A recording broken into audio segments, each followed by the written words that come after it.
Peace, people. Welcome to the latest episode of Rough Draft. I am your host, Kevin Alberto Sabio, and in this episode, I'll be continuing to celebrate Latino Heritage Month and continuing to be talking about my thoughts on the current state of the Afro Latino movement.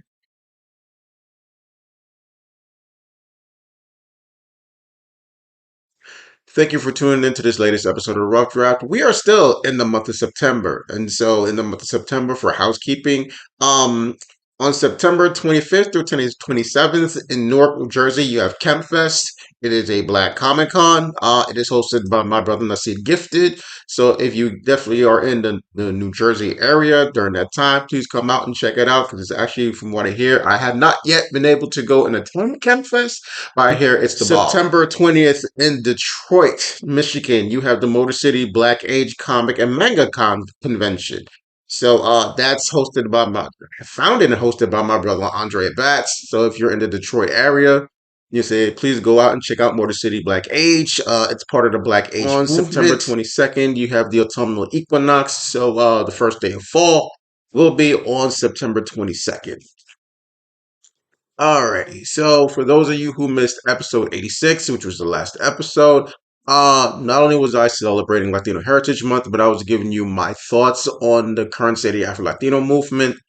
Um, for me, I wanted to continue to do that with this episode. I probably might do one more as far as how I feel about it. There are certain things about the movement I don't agree with.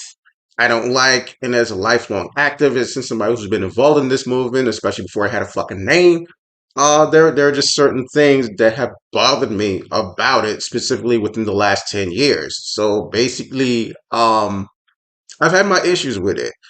So I see that there's a lot of fracturing of the movement that's going on. I see a lot of people kind of jockeying to be the face of the movement or to be the leaders of this movement. And it's like, it's not about you and your fucked up ass ego. It's supposed to be about uplifting our people. And so there are just certain other issues that I have that I probably didn't get a chance to really voice in the last episode.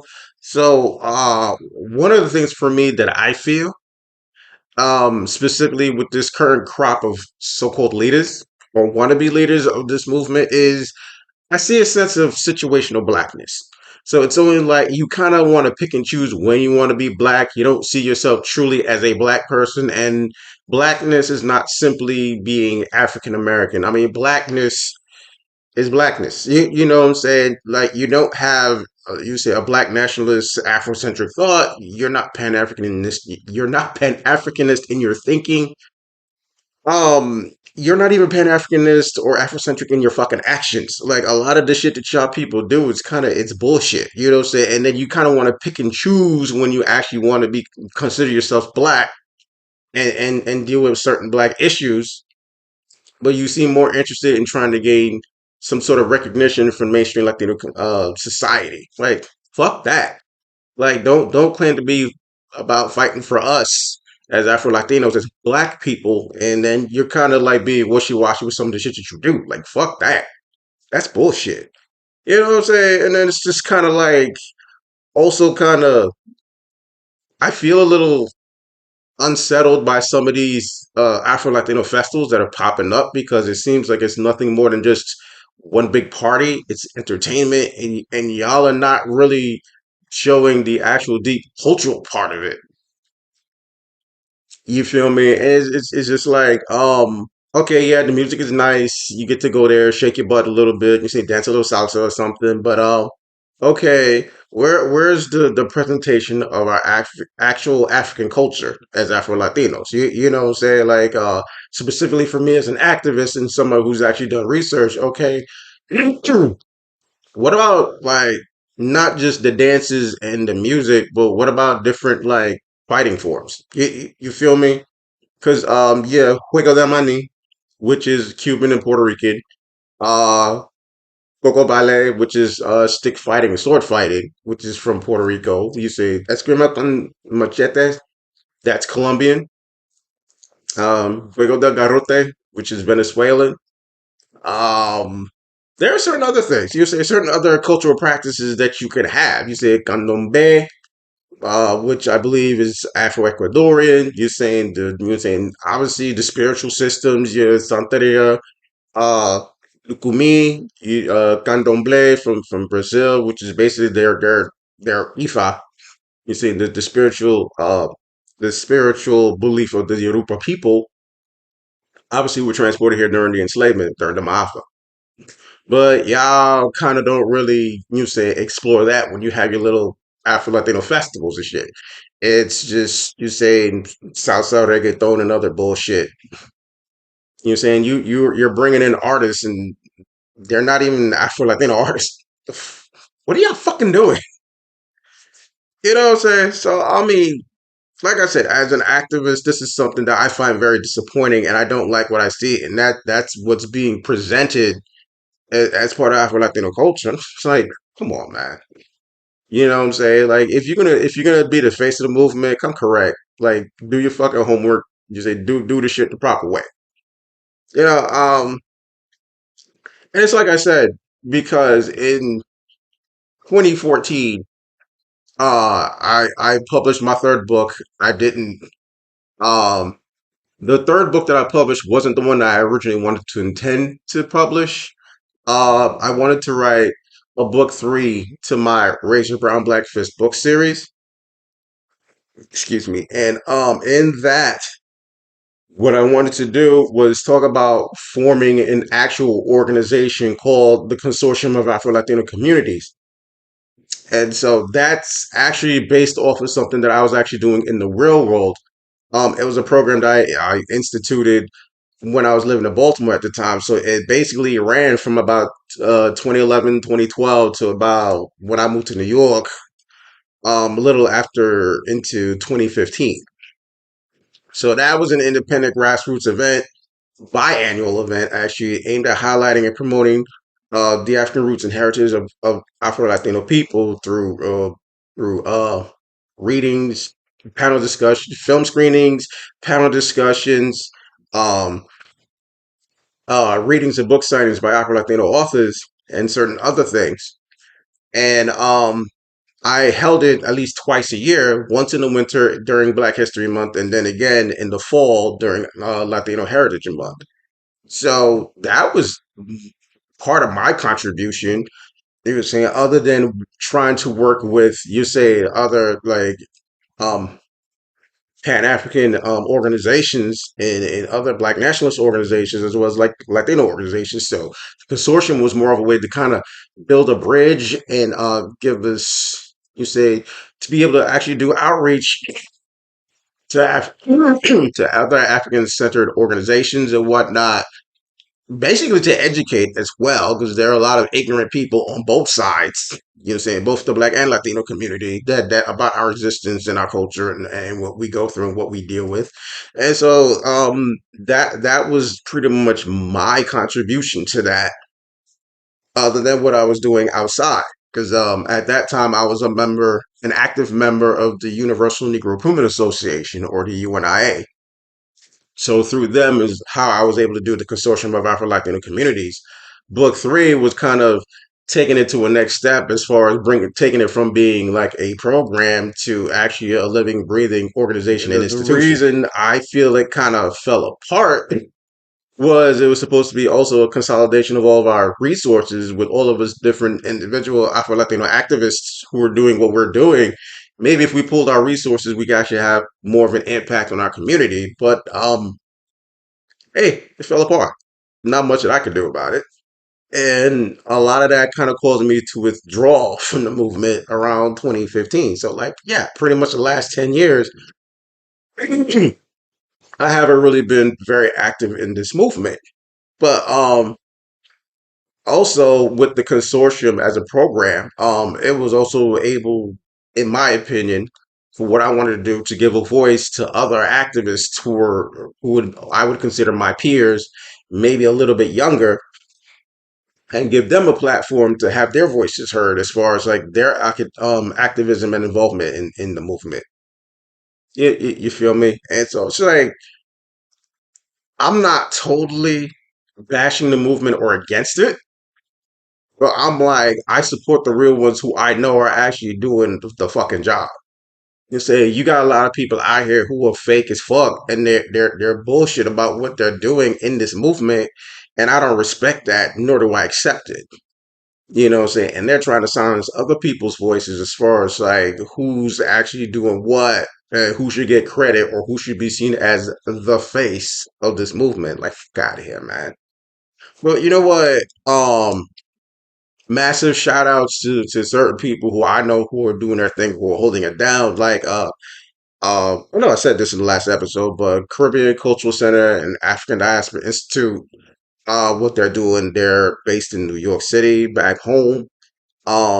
Founded by Dr. Marta Moreno Vega, and I think Melody Capote is the one who's currently running the organization. I know right now. She's currently running the organization now, but she's doing a wonderful job. I get their email alerts all the time. I kind of wish I was back home that I could do other stuff to support what they're doing because they do a lot of programming and whatnot. So they have a lot of people of my like respect. Rosa Clemente, you say what she's done as an activist. I mean, I followed her entire career. I think she's only like maybe like 2 or 3 years older than I am, but still, I really do look up to her. Like not so much my elder, but you say I still respect what she's done, always respected what she's done, always been a supporter of her and everything that she's ever done, even when she ran for vice president of the country, you know what I'm saying, on the Green Party ticket. Like, yo, massive, massive shout out to her. Um, Definitely my hermana Janelle Martinez. I like what she's doing in the digital space, what she has done as far as representing for us, as far as our representation in digital spaces and whatnot. She definitely gets a shout out for me, you know what I'm saying? Because I think we were basically gaining recognition, I should say, at the same around the same time. You know what I'm saying?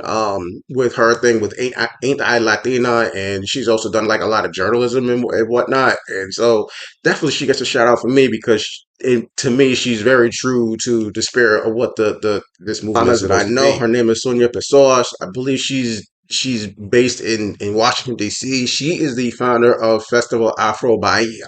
So she's about promoting Afro Brazilian culture. I know she holds her festival every year in DC. I think in the month of June.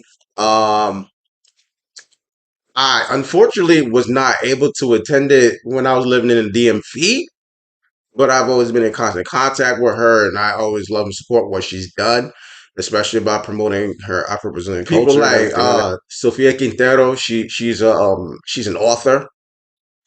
Um, I love her work. You know, say she's always writing about you say even if it's in a fictional setting, she's always writing about like us and our culture and like having her characters be Afro Latino or you know what I'm saying. Just very very African in very African in their culture, or at least I know who are doing their thing. Like Yvette Modestine, she's another one. I think she's aligned with Red de Mujeres. She's based out, I believe, in New England, Boston, I think specifically. So she's another one I look up to. Um, I believe she's also been an author, I believe, as my well. Brother Amilcar Priestley, he has founded the Afro Latino Project. No, I'm sorry. His father originally created Afro Latino Project, and after his father became an ancestor, he took over. So I've been to a number of his programs, especially when I was able to go back home to New York. So I was lucky enough to get in contact with him and everything that he's done. Like he's a real, in my opinion, he's a very influential and powerful brother. Like he gets a lot of respect. Who actually do like real film stuff. Credo Pictures, which is Alicia Anabel Santos and Renzo Devia. They did their docu series, Afro Latinos: The Untaught Story. So I remember when they were actually originally trying to get it out there to the public about like what 2006 2007. So I was like, yo, You know what I'm saying? I was able to network with them and become friends with them, and I have so much respect. I know that they're trying to like do more with the series, and they're taking it to like college campuses and whatnot, and try to network with other organizations and have screenings of their docu-series and whatnot. I'm like, yo, anything I can do to help y'all, like I'm gonna try to do it. Mi hermana Magdalena Albizu, she's another filmmaker that I know. With her documentary Negrita. Enough respect to her. I know she had it. She's gone to a few film festivals to screen her film. I just hope she gets that distribution deal that she deserves. Because she's a talented Albana. You say so. Shout out to you. And Monica Carrillo, Afro Peruvian activist. Her organization Lundu. I know she does a lot. She's also a spoken word poet, so she does a lot of like performance poetry and whatnot. So massive shout out to her and all that she's done, especially in her activism and anything. And so there's a number of people who I do know who are in this movement who I truly respect, who are actually doing the job and doing what's needed as far as like this movement to move it forward. I give them all that respect. Everybody else can y'all can suck a dick up. You know what I'm saying? Thank you for tuning into this latest episode of Rough Draft. I really appreciate that you're watching this. If you would like a copy of any of my books, they are available in paperback format, and you could get my books through these outlets, which is Author House, Outskirts Press, Create Space, Amazon.com, Barnes and Nobles, Books a Million, and I also believe that they're available on bookshop.org. My books are also available in the ebook format. So if you want to be able to digitally download my books, all you have to do is go to these channels to gain access to my books, which is Kindle, Nook, Kobo, Apple Books, Ever, and Smashwords, Fable, and international through Viblio, Tolino, and Gardeners. My ebooks are also available through libraries. So if your library has account any one of these channels, hopefully you could go there and you could get a chance to download my books through the library, through Overdrive, Hoopla, Baker and Taylor, Cloud Library, Palace Marketplace, Odillo, and internationally through BorrowBox to the UK and Australia. Um, if you are watching this video on YouTube, you know what you need to do. Please like the video. Definitely leave a comment, please. I would love your feedback. Definitely subscribe to the channel and please press the notification button. That way you know anytime I say something in the community section or when I'm about to post a new video. And hopefully I'll eventually get a chance to do like a live once in a while. Um, so thank you for watching this latest episode of Rough Draft. You know how I always end my videos. Definitely keep the fist raised. I am always on my literary grind. I hope to catch you in the next episode. Always continue to rep your culture and rep your people. So thank you for that. Thank you for any new subscribers who have joined the channel, and I'll talk to you soon. Peace.